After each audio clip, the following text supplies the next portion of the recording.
আমরা উপস্থিত হয়েছি, তার মধ্যে কোনো বিভেদ নেই। তবে বিভেদটা কোথায়? বিভেদ তো হচ্ছে, বিভেদটা কে করছে?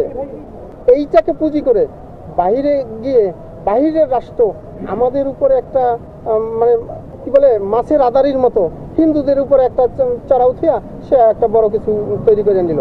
এটা আমরা চাই না। আমরা এখানে সবাই হিন্দু মুসলিম ভাই ভাই সমানভাবে বেঁচে থাকতে চাই। আমরা উপস্থিত হয়েছি, তার মধ্যে কোনো বিভেদ নেই। তবে বিভেদটা কোথায়? বিভেদ তো হচ্ছে, বিভেদটা কে করছে? এবং এই যারা করছে তাদেরই লোক ওখানে বসে এই প্রোপাগান্ডাটা ছড়াচ্ছে। এখন এখানে আমি হিন্দু, এই মুসলিম, বৌদ্ধ, খ্রিস্টান সকলেই তো উপস্থিত হয়েছি।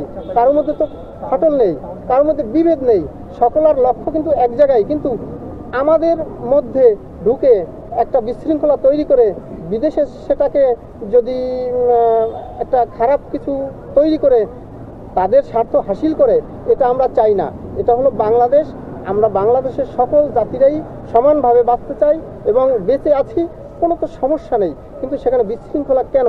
যদি কেউ করে থাকে সেটা নিশ্চিত করে আপনাদের গণমাধ্যমকে আহ্বান করব, যে করেছে, হ্যাঁ আমাদের এক ভাইকে মেরেছে, কিন্তু এই ভাইকে কে মেরেছে তাকে খুঁজতে হবে।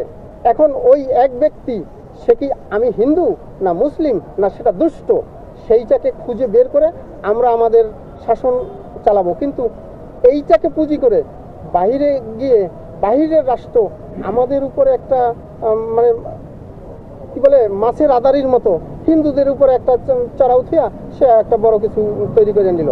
এটা আমরা চাই না।